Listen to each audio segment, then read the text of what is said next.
नमस्कार विद्यार्थी मित्रांनो, मी अशोक मगर आपलं सर्वांचं IT स्टडी पॉइंट वरती स्वागत करतो। आपण पाहणार आहे की संत्री या पिकाबद्दल संपूर्ण माहिती आपल्याला घ्यायची आहे। संत्री या पिकाचं उगमस्थान मित्रांनो हे दक्षिण चीन आहे। काय आहे? दक्षिण चीन आहे। मग संत्री या पिकाचं शास्त्रीय नाव जर विचारलं मित्रांनो तर ते कोणतं आहे? सिट्रस रॅटिक्युलाटा।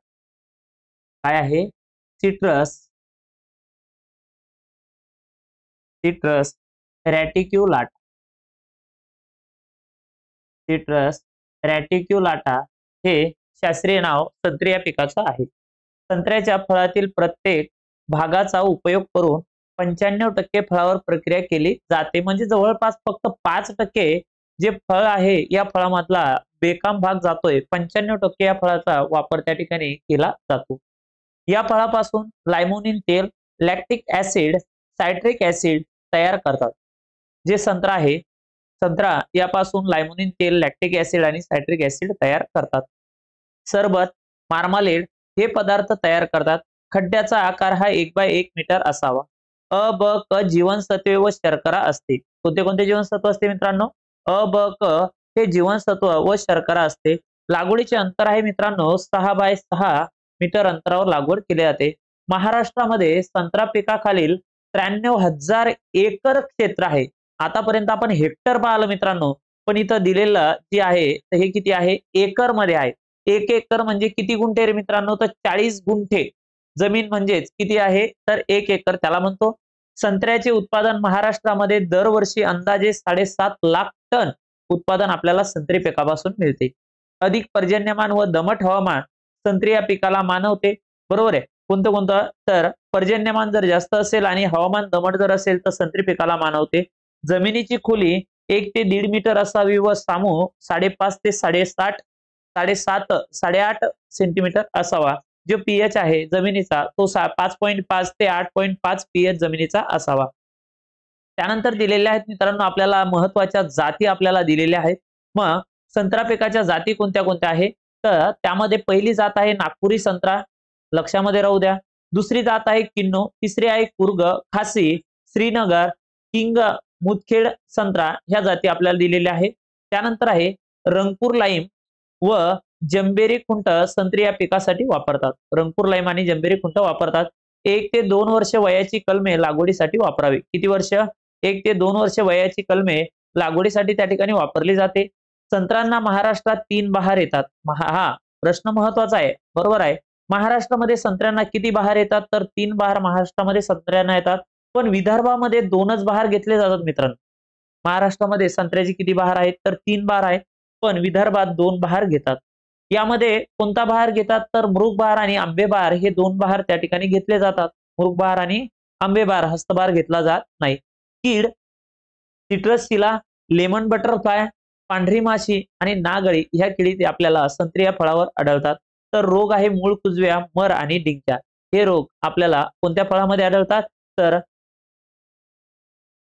कोणत्या फळामध्ये आढळतात? तर त्याचं नाव आहे संत्री। त्याच्यानंतर पुढचा मुद्दा आहे मित्रांनो, पुढचा मुद्दा आहे आंबे बहार फळाची गळ ऑगस्ट सप्टेंबर या काळामध्ये होते। जी आंबे बहाराची गळ आहे ही गळ कोणत्या काळामध्ये होते? तर ऑगस्ट सप्टेंबर या काळामध्ये ती गळ होते मित्रांनो। ह्या गोष्टी काय करायच्या? लक्षामध्ये ठेवायच्या। समजलं? तर आपण ज्यावेळेस विचार करतो मित्रांनो की कोणती गोष्ट आपल्याला महत्वाची आहे, बरोबर आहे, तर त्यावेळेस आपण पाहतोय की फळगळ रोखण्यासाठी 1% युरिया त्यानं किंवा 10 ppm NaA ची फवारणी करावी। म्हणजे जर आपल्याला फळगळ रोखायची असेल तर 1% युरियाची फवारणी करायची किंवा 1 ppm कशाची 10 ppm कशाची फवारणी करायची? तर NaA या संजीवकाची फवारणी करतात। त्यालाच म्हणतो आपण नॅफ्थॅलिक ऍसिटिक ऍसिड। संत्र्याची कलमे शेतात लावल्यानंतर 5 ते 6 वर्षापासून फळे द्यायला सुरुवात होते। संत्र्याच्या झाडाचे उत्पादनक्षम आयुष्य हे 20 ते 30 वर्ष आहे। किती वर्ष आहे?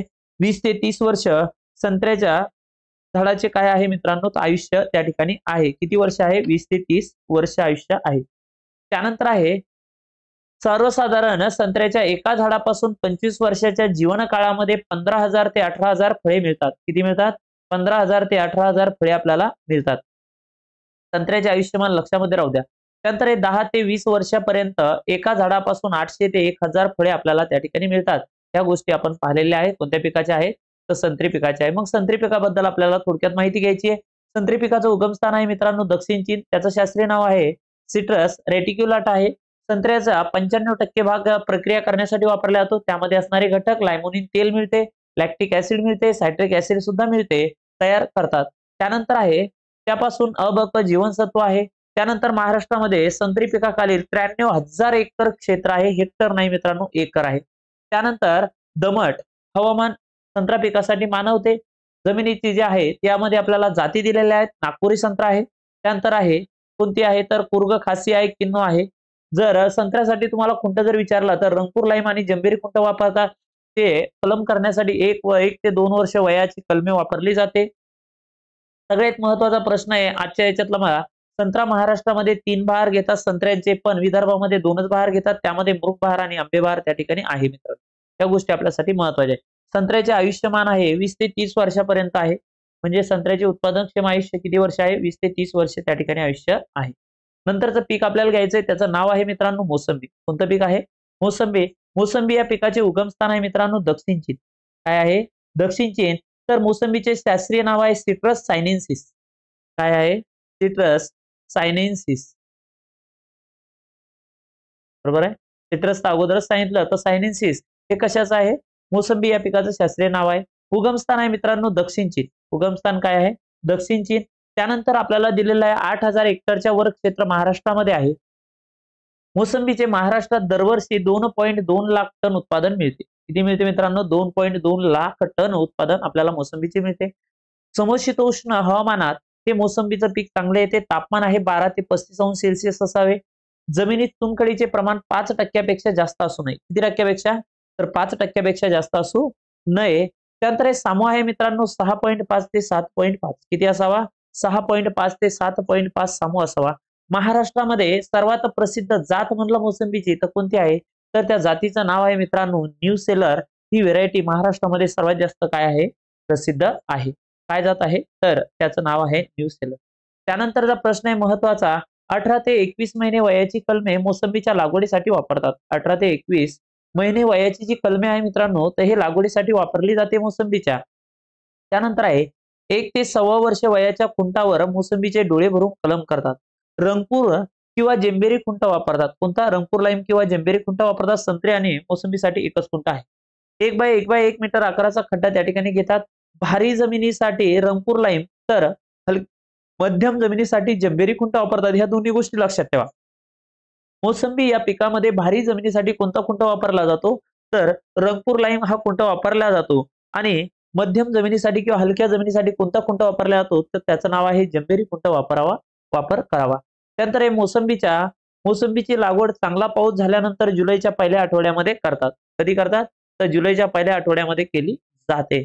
त्यानंतर आहे मोसंबीची लागवडीचं जे अंतर आहे मित्रांनो, ते आहे 6 बाय 6 मीटर अंतरावर त्याची काय केली जाते? तर लागवड त्या ठिकाणी केली जाते. मोसंबीची लागवड किती अंतरावर करतात? तर 6 बाय 6 मीटर अंतरावर केली जाते. नंतर आहे मोसंबीच्या झाडावर वर्षातून 3दा नवीन पालवी येऊन वाढ होते. म्हणजे नवीन फूट त्याला येत काय राहते? सुरुवात होते. ती ठेवायची, ती काढून टाकावी लागते. एनपीके आहे 4,000 3,000 400 300 600 हे एनपीके प्रमाण आपल्याला मोसंबीसाठी लागते. त्यानंतर आंबे बहारासाठी डिसेंबर महिन्यामध्ये पाणी तोडावे. कोणत्या बहारासाठी? आंबे बहारासाठी. पूर्ण वाढ झालेल्या झाडापासून 800 ते 1000 फळे आपल्याला त्या ठिकाणी मिळतात. ते पीक आहे मोसंबी. कोणतं पीक आहे मित्रांनो? मोसंबी या फळापासून आपल्याला तेवढे उत्पादन मिळते. मोसंबी आहे, मोसंबीचं उगमस्थान आहे मित्रांनो दक्षिण चीन. मोसंबीचं शास्त्रीय नाव जे आहे ते आहे सिट्रस सायनेन्सिस. त्यामध्ये महाराष्ट्रामध्ये जर विचार केला तर मोसंबीचं उत्पादन सुद्धा मस्त आहे. महाराष्ट्रात कोणती जात महत्वाची आहे तर तिचं नाव आहे प्रसिद्ध न्यू सेलर. ही जात वापर केली जाते. 18 ते 21 महिने वयाची कलमे मोसंबीच्या लागवडीसाठी वापरतात. त्यासाठी खुंट आहे, पहिला आहे रंगपूर लाईम आणि दुसरा आहे जंबेरी. आता रंगपूर लाईम खुंट जो आहे तो भारी जमिनीसाठी आहे, तर जंबेरी खुंट हा मध्यम किंवा हलक्या जमिनीसाठी वापरतात. लागवडीचं अंतर आहे मित्रांनो 6 बाय 6 मीटर अंतरावर लागवड केली जाते. त्या गोष्टी आपल्यासाठी काय आहे? महत्वाच्या आहे. नंतर आपल्याला पीक घ्यायचं आहे, त्याचं नाव आहे लिंबू. मग लिंबू या फळाचं शास्त्रीय नाव आहे सिट्रस लेमन. काय आहे? Citrus lemon. हे जे आहे हे शास्त्रीय नाव कोणत्या पिकाचे आहे? तर ते आहे लिंबू, सिट्रस लेमन. बरोबर आहे. याचं लिंबू या फळाचं उगमस्थान आहे भारत व चीन दरम्यान हे आहे. हेक्टरी हेक्टरी उत्पादन आहे मित्रांनो 10 ते 12 टन उत्पादन आपल्याला लिंबू या फळाचं मिळतं. महाराष्ट्रामध्ये सर्वात लिंबू लागवडीमध्ये आघाडीवर जिल्हा जो आहे मित्रांनो तो अहमदनगर आहे. मग याच्यामध्ये मोसंबीमध्ये जर विचारला तर जालना आहे आणि संत्रीमध्ये जर विचारला मित्रांनो तर कोणता आहे? नागपूर आहे. नागपूर नंतर काय आहे? अमरावती आहे. अहमदनगर हा लिंबू लागवडीमध्ये आघाडीवरील जिल्हा आहे. लिंबू पिकाखालील महाराष्ट्रामध्ये 10,000 हेक्टर क्षेत्र आहे. त्यापैकी 75,000 टन उत्पादन मिळते. 60 ते 75 सेंटीमीटर पर्जन्यमान असलेल्या भागामध्ये लिंबाची काय केली जाते? तर लागवड केली जाते. अधिक पाऊस पडणाऱ्या भागात कॅन्कर रोग पडतो. पहा, हा महत्वाचा प्रश्न आहे. जर अधिक पाऊस जर पडत असेल तर लिंबावर कोणत्या रोगाचा प्रादुर्भाव होतो? तर कॅन्कर रोगाचा प्रादुर्भाव होतो. कोणता रोग पडतो? कॅन्कर रोगाचा प्रादुर्भाव पडतो. आणि कॅन्कर रोग हा जर विचारला मित्रांनो तो कसा आहे? तर हा जीवाणूजन्य आहे. कसा आहे? तर जीवाणूजन्य रोग आहे. कोणता? तर कॅन्कर हा रोग कसा आहे? तर जीवाणूजन्य रोग आहे. त्यानंतर जास्त पावसाच्या प्रदेशात सीडलेस लेमन, इटालियन लेमन हे प्रकार आहेत. जास्त पावसाच्या प्रदेशामध्ये कोणते वापरल्या जातात? सीडलेस लेमन आणि इटालियन लेमन हे त्या ठिकाणी वापरल्या जातात. ह्या गोष्टी काय आहे मित्रांनो? महत्वाच्या आहे. नंतर आहे चुनखडीयुक्त जमीन लिंबू लागवडीस योग्य असते. चुनखडीयुक्त जमीन जर असेल तर चुन्याचं प्रमाण जर असेल तर त्या ठिकाणी लिंबू लागवड योग्य असते. लिंबाच्या जाती दिलेल्या आहेत मित्रांनो. कागदी लिंबू, साई सरबती, प्रमालिनी, विक्रम, PKM1, सीडलेस लेमन ह्या जाती आपल्याला महत्वाच्या आहे. लक्षामध्ये राहू द्या. कागदी लिंबू, साई सरबती, प्रमालिनी, विक्रम, PKM1, सीडलेस लेमन ह्या जाती त्या ठिकाणी वापरतात. रोपाची लागवड करताना 1 वर्ष वयाची रोपे लावावी. कलम करण्यासाठी जंबेरी खुंट वापरावा. जर आपल्याला विचार केला तर लिंबासाठी कोणता खुंट सांगितलाय? तर जंबेरी खुंट वापरावा. सामान्यपणे रंगपूर लाईम कलमे वापरतात. रंगपूर लाईमच खुंट वापरतात सर्वसाधारण. त्यानंतर लागवड जास्त पावसाच्या भागात ऑक्टोबर महिन्यामध्ये करावी. जर जास्त भागाच्या पावसामध्ये आपण लागवड करत असेल तर ऑक्टोबर महिन्यामध्ये ती लागवड करावी मित्रांनो. नंतर आहे जी लागवड करतो आपण लिंबाची तर ही किती बाय किती अंतरावर केली जाते? तर 6 बाय 6 मीटर अंतरावर केली जाते. आता रोग आहे, सिट्रस आहे, कॅन्कर आहे, मर किंवा उभळ हे रोग आपल्याला त्या ठिकाणी पाहायला मिळतात तर लिंबू फळावर. प्रत्येक झाडापासून 1500 ते 2000 फळे आपल्याला मिळतात. कीड आहे लेमन बटरफ्लाय आणि तिचं नाव आहे नागळी. ह्या गोष्टी त्या ठिकाणी आहे मित्रांनो. तर अशा प्रकारे आपण लिंबाबद्दल संपूर्ण माहिती घेतलेली आहे. आता लिंबू जे आहे या लिंबू या फळाबद्दल जर सांगितलं मित्रांनो तर लिंबाचं शास्त्रीय नाव आहे सिट्रस लेमन. लिंबाचं मूळस्थान जे आहे त्याचं उगमस्थान जे आपण म्हणतो ते आहे भारत किंवा चीन दरम्यान आहे. त्यामध्ये अहमदनगर जिल्हा आघाडीवर आहे लिंबू या लागवडीमध्ये. त्यानंतर आहे अधिक पाऊस पडणाऱ्या भागामध्ये लिंबावरती कॅन्कर हा रोग होतो आणि कॅन्कर हा रोग हा जीवाणूजन्य आहे. कसा आहे? जीवाणूजन्य आहे. त्यानंतर जास्त पावसाच्या प्रदेशामध्ये सीडलेस लेमन आणि इटालियन लेमन हे प्रकार त्या ठिकाणी योग्य वापरल्या जातात किंवा महत्वाचे आहे. चुनखडीयुक्त जमिनीमध्ये लिंबू या फळांची लागवड करणे योग्य असते. जाती दिलेल्या आहे कागदी लिंबू, साई सरबती, प्रमालिनी, विक्रम, PKM1 आणि सीडलेस लेमन ह्या जाती महत्वाच्या आहेत. अशा प्रकारच्या ह्या गोष्टी आपण पाहिलेल्या आहेत. त्यानंतर आपल्याला बघायचं आहे त्याचं नाव आहे अंजीर. काय आहे? अंजीर. अंजीर या पिकाबद्दल आपल्याला संपूर्ण माहिती त्या ठिकाणी घ्यायची आहे. मग अंजीर या पिकामध्ये जर आपण विचार केला मित्रांनो तर अंजीरमध्ये वेगवेगळे घटक आपल्याला त्या ठिकाणी येतात.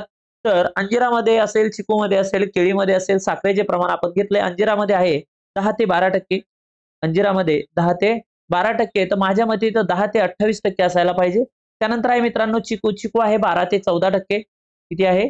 12 ते 14%. आणि केळीमध्ये साखरेचे प्रमाण आहे 18 ते 20%. ह्या गोष्टी आहे. मग अंजीर आपण या ठिकाणी घेतोय किती आहे? 10 ते 28% आहे अंजिरामध्ये साखरेचे प्रमाण. मी अगोदरच सांगितलं तुम्हाला. तर अंजिरामध्ये जे साखरेचे प्रमाण आहे ते 10 ते 28% आहे. तर अंजिराचे उगमस्थान जर विचारलं मित्रांनो तर दक्षिण अरबस्थान हे अंजिराचे उगमस्थान त्या ठिकाणी आहे.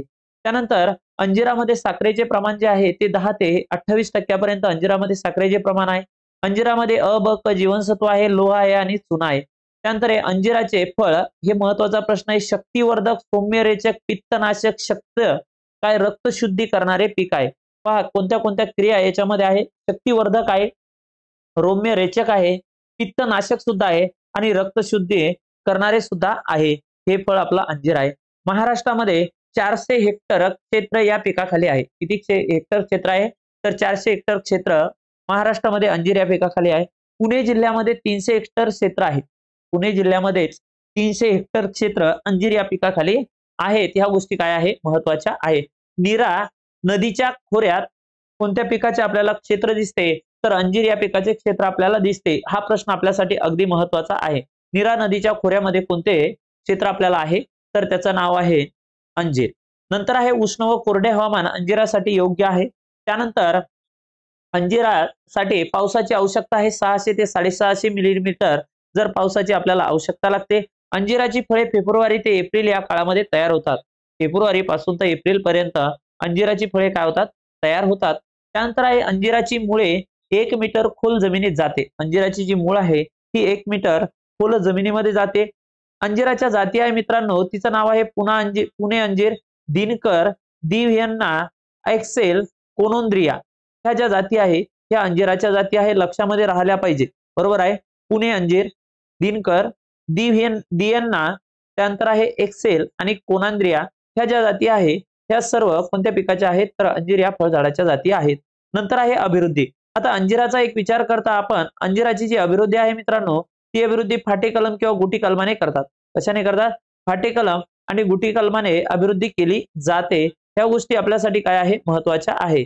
त्यानंतर आहे खड्ड्याचा आकार काही आवश्यकता नाहीये. लागवडीचं अंतर जे आहे अंजिरासाठी भारी जमिनीमध्ये 5 बाय 5 मीटर तर हलक्या जमिनीसाठी 4.5 बाय 3 मीटर अंतर आवश्यक आहे. अंजिराची लागवड आहे ही लागवड जून जुलै महिन्यामध्ये अधिक करावी. अधिक पावसाच्या भागामध्ये जून जुलै मध्ये करावी. छाटणीनंतर 500 ppm इथ्रेलची फवारणी करावी. इथ्रेलची नाही रे बाबा, इथ्रेलची. कशाची? इथ्रेलची फवारणी करावी. बरोबर आहे. अंजीर लागवडीनंतर अंजिराच्या छाटणीनंतर 500 ppm इथ्रेलची फवारणी करावी. अंजिरामध्ये उत्पादन वाढवण्यासाठी फांदीवर खाचा पाडतात. काय पाडतात? खाचा पाडतात. अंजिराचं जर उत्पादन आपल्याला जास्त घ्यायचं असेल तर त्या अंजिराच्या फांदीवर काय पाडला जातो? खाचा त्या ठिकाणी पाडला जातो. 8 ते 9 महिने वयाच्या फांदीवर जुलै महिन्यात खाचा पाडतात. किती महिने वयाची फांदी असते? तर 8 ते 9 महिन्याची. आणि कोणत्या महिन्यामध्ये पाडतात? तर जुलै महिन्यामध्ये खाचा पाडला जातो. ह्या गोष्टी महत्वाच्या आहेत. पावसाळ्यात येणारा बहार त्याला खट्टा बहार असे म्हणतात. कोणता बहार आहे? खट्टा बहार आहे. तर उन्हाळ्यामध्ये येणाऱ्या बहाराला मिठा बहार म्हणतात.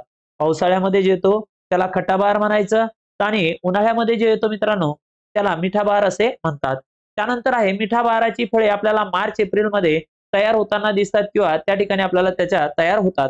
तर यामध्ये रोग आहे गेरवा आणि तांबेरा या रोगाचा प्रभाव त्या ठिकाणी आपल्याला अंजिरावरती दिसतो. अंजिराची फळे जी आहे 120 ते 140 दिवसामध्ये तयार होतात मित्रांनो. किती दिवसामध्ये? 120 ते 140 दिवसामध्ये तयार होतात. ह्या गोष्टी महत्वाच्या आहेत.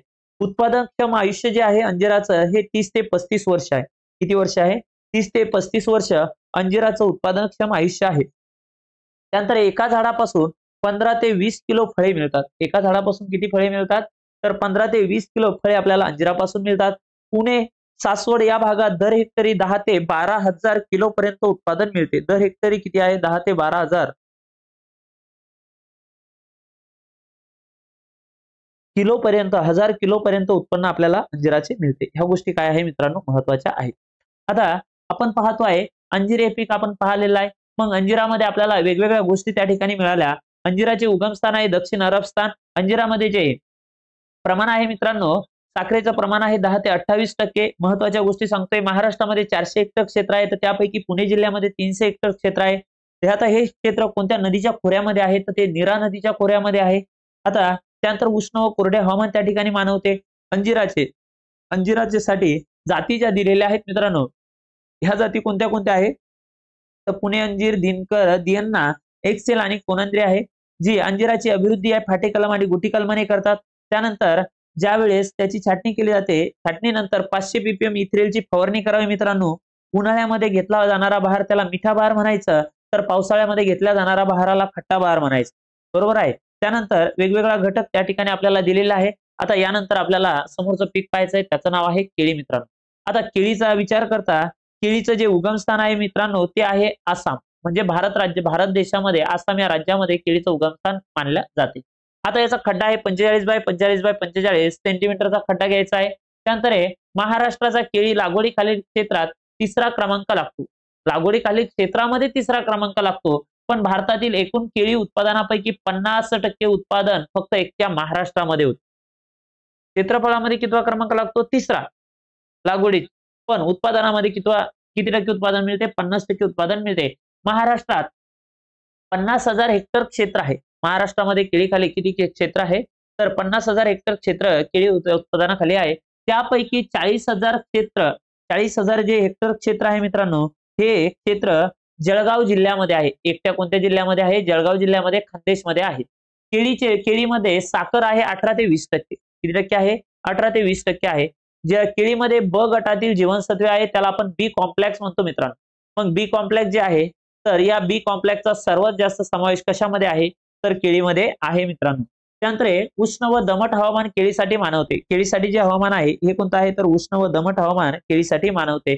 आता त्या ठिकाणी आपल्याला तापमान दिलंय 15 अंश सेल्सिअस ते 40 अंश सेल्सिअस पर्यंत हे जे तापमान असते मित्रांनो हे पोषक असते. आता केळीच्या जाती दिलेल्या आहे. मग यामध्ये केळीच्या जातीचे आपल्याला वेगवेगळे घटक त्या ठिकाणी दाखवलेले आहे. मग त्यामध्ये पहिला जो आहे तो पिकवून खाण्यासाठी, दुसरा शिजवून किंवा तळून खाण्यासाठी आहे आणि त्यानंतर पाण्याच्या उपयोगासाठी केळी आहे, शोभेसाठी आहे. मग आता पिकवून खाण्यासाठी जर का म्हणलं तर त्याची जाती आहे श्रीमंती, बसराई, ग्रँडनेट, हरिसाल, त्यानंतर लाल वेलची आणि मुकेळी आणि राजेळी. ह्या ज्या जाती आहेत ह्या पिकवून खाण्यासाठी आहे. त्यामध्ये श्रीमंती, बसराई, ग्रँडनेट, हरिसाल ह्या जाती काय लक्षामध्ये राहू दे मित्रांनो, ह्या महत्वाच्या जाती आहेत. हरिसाल जी जात आहे ती कोकणामध्ये आहे. बसराई ही जी जात आहे जी जळगाव भागामध्ये घेतली जाते. त्यानंतर शिजवून किंवा तळून खाण्यासाठी राजेळी वापरतात. शिजवून किंवा तळून खाण्यासाठी कोणती केळी वापरतात? तर राजेळी केळी वापरल्या जाते, लक्षात ठेवा. आणि पाण्याच्या सुशोभीकरणासाठी कोणतं एक केळी वापरतात? तर त्याचं नाव आहे रानकेळी, वापरली जाते. त्यानंतर 500 ते 700 ग्रॅम वजनाचे मुनवे लागवडीसाठी वापरतात. किती? 500 ते 700 ग्रॅम वजनाचे जे मुनवे आहे मित्रांनो हे लागवडीसाठी काय केल्या जातात? वापरल्या जातात. ह्या गोष्टी काय ठेवा? लक्षामध्ये राहू द्या. त्यानंतर केळीसाठी आपल्याला महत्वाच्या गोष्टी अजून सुद्धा दिलेल्या आहेत. कांदेबाग लागवड सप्टेंबर ऑक्टोबर मध्ये करतात. जी कांदेबाग लागवड आहे केळीमध्ये तर ही सप्टेंबर ऑक्टोबर मध्ये केली जाते. उन्हाळ्यात केळीच्या पानावर 8% तीव्रतेचे केओलिन हे बाष्परोधक द्रावण फवारले जाते किंवा फवारावे. त्या गोष्टी महत्वाच्या आहेत. त्यानंतर रोग आहे, मर रोग आहे, त्यानंतर बोकडे आहे, पोंगासड आहे आणि सिगार अँड रॉट आहे. काय? सिगार अँड रॉट हे जे आहेत हे रोग आपल्याला केळी या पिकावर आढळतात. आता पनामा जो आहे, आम्ल जमिनीत लोहाच्या कमतरतेमुळे पनामा रोग येतो मित्रांनो. जो पनामा रोग आहे, आम्ल जमीन असेल आणि आम्ला जमिनीमध्ये जर लोहाची कमतरता असेल मित्रांनो तर त्या ठिकाणी कोणता रोग येतो? तर पनामा रोग त्या ठिकाणी येतो. ह्या गोष्टी काय करा? लक्षामध्ये राहू द्या. त्यानंतर आपल्याला दिलेला आहे की नंतरचा भाग आपल्याला दिलेला आहे केळीची जी लागवड आहे, केळीच्या लागवडीपासून 270 ते 280 दिवसात केळीला फलधारणा होण्यास काय होते? सुरुवात होते. ज्यावेळेस जर लागवड केली तर 270 ते 280 दिवसामध्ये केळीच्या उत्पादनाला काय होते? तर फलधारणेला काय होते? सुरुवात होते. त्यानंतर आहे 90 ते 100 दिवसात घड काढणीस तयार होतात. ज्यावेळेस सुरू झाले तर 90 ते 100 दिवसामध्ये म्हणजे 3 ते 3.5 महिन्यामध्ये त्या ठिकाणी घड काढणीस काय होतात? सुरुवात होतात. लांबच्या बाजारपेठेसाठी 75% पक्व घड काढावेत. जर लांबची बाजारपेठ असेल मित्रांनो तर 75% पक्व झालेले घड त्या ठिकाणी काढावे. केळीचे भारतातील सरासरी उत्पादन प्रति हेक्टरी 15 ते 20 टन आहे. प्रति हेक्टरी किती आहे? 15 ते 20 टन उत्पादन त्या ठिकाणी मिळते. महाराष्ट्रातील हेक्टरी उत्पादन 50 ते 60 टनापर्यंत आहे. किती टनापर्यंत आहे? 50 ते 60 टनापर्यंत आहे. एका हेक्टरमध्ये 4400 झाडे बसतात. केळीचे एका हेक्टरमध्ये किती झाडे बसतात? तर 4400 झाडे बसतात. म्हणजे 4400 झाडे बसतात. तर एका घडाचे वजन 10 किलो असते. सरासरी एका घडाचे वजन किती असते मित्रांनो? 10 किलो असते. ह्या गोष्टी आपण या ठिकाणी पाहिलेल्या आहेत. मग केळी पिकाबद्दल आपण एकदा ओव्हरलुक त्या ठिकाणी घेऊ. मग केळीचं उगमस्थान जर का विचारलं तर आसाम आहे, भारतामध्येच आहे. केळीच्या क्षेत्रामध्ये तिसरा क्रमांक महाराष्ट्राचा लागतो. तर भारतात एकूण उत्पादनापैकी 50% उत्पादन केळी आपल्या महाराष्ट्रामध्ये मिळते. आणि महाराष्ट्रामध्ये जे क्षेत्र आहे हे 50,000 हेक्टर आहे. तर त्यापैकी 40,000 हेक्टर जे क्षेत्र आहे हे जळगाव जिल्ह्यामध्ये आहे, खान्देशमध्ये आहे. केळीमध्ये साखरेचे प्रमाण आहे मित्रांनो 18 ते 20% आणि केळीमध्ये बी कॉम्प्लेक्स हे सर्व जीवनसत्वे त्या ठिकाणी आढळतात. उष्ण व दमट हवामान महत्वाचे आहे. आता पिकून खाण्यासाठी श्रीमंती, बसराई, ग्रँडनेट, हरिसाल, लाल वेलची, मुकेळी आणि राजेळी वापरतात. तर शिजवून आणि तळून खाण्यासाठी राजेळी मित्रांनो वापरले जाते. हा अगदी महत्वाचा प्रश्न आहे. आणि शोभेसाठी किंवा पानाचा उपयोग हा रानकेळीमध्ये केला जातो. अशा गोष्टी महत्वाच्या आहेत. आता केळीमध्ये पनामा रोग येतो. पनामा आम्ल जमिनीत लोहाच्या कमतरतेमुळे पनामा रोग येतो. या गोष्टी काय आहे महत्वाच्या आहेत. त्यानंतर आपल्याला एका हेक्टरमध्ये केळीचे झाडे जे आहेत ते 44 ते झाडे बसतात. त्यानंतर आपल्याला पाहायचं आहे द्राक्ष. द्राक्ष महत्वाचं पीक आहे मित्रांनो. मग द्राक्ष या पिकाचं जर विचारलं उगमस्थान, आशियामधील अर्मेनिया हे उगमस्थान कोणत्या पिकाचे आहे तर द्राक्ष पिकाचे आहे. बरोबर आहे. तर हा जो भाग आपण या ठिकाणी पाहिलेला आहे. तर आपल्याला द्राक्ष या पिकाचा आपण नेक्स्ट लेक्चर मध्ये बघू. जर व्हिडिओ आवडला मित्रांनो तर लाईक शेअर आणि सबस्क्राईब करायला विसरायचं नाही. या ठिकाणी मी सर्वांची रजा घेतो. धन्यवाद.